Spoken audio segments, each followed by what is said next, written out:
देखियो आइ फेर हम अपना किचन में आबि गेल छी अहाँ सबके लेल एकटा वीडियो बनबै लए। और आइ देखियो हम की सब बना रहल छियै। तऽ अहाँ सबके बहुत पसंद पड़ैया जे हम अपना पुतहु लए अगर किछु बनाबै छियै सरप्राइज। तऽ आइ हम सरप्राइज नहीं बना रहल छी।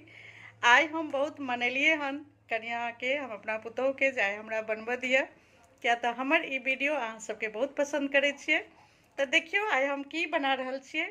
सबसे पहिने तऽ अपना सब नमहर नमहर बैगन देखे छी तो होइ छै जे तरुआ बना ली।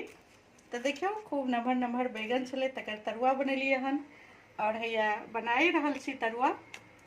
और जखन तरुआ बनि जेतै ने तऽ एही तेल में जे छै से परवल के भुजिया बनेबै। हैया परवल काटि कऽ रखने छियै। और एही तेल में हम जे छै से परवल के भुजिया बनेबै। दालि भात परवल के भुजिया बैगन के तरुआ ई बनेलहुँ हन। और एकटा चीज हम अहाँ सबके देखा दै छी और सिखा दै छी।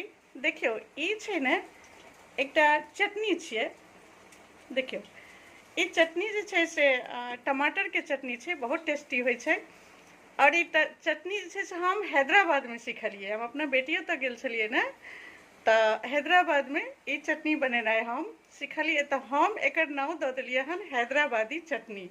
हम अपना बच्चा सबके कहै छियै जे हैदराबादी चटनी बना दै छियौ। और एहि चटनी के संगे जे छै से इडली बढ़िया लगे छै। तऽ हम थोड़ीक इडलियो बना लेलियै हन, किया तऽ हमरा पुतहु के इडली बहुत पसंद छनि। और खाना तऽ दालि चावल सब्जी तरुआ, सब्जी नहीं परवल के भुजिया ई बनि गेल छै। और इडली कनि सेहो बना लेलियै, पुतहु के पसंद छै ताहि दुआरे। तऽ एहि चटनी के रेसिपी बता दै छी, बहुत सिंपल छै। देखियो मीठा तेल छै ने फोरन में दऽ देबै कनि गरम, मतलब गैस पर चढ़ा कऽ लोहिया में। और मीठा तेल में अपना ललका ललका सूखल मिरचाई जे होइ छै ने ओ 5टा 7टा दऽ देबै मिरचाई। और ओहिमे कनि 2 चम्मच चना दऽ देबै। मतलब भीगल चना नहीं है तो ओनाहितो भूजे में दऽ देबै। और 4टा टमाटर नमहर नमहर देबै।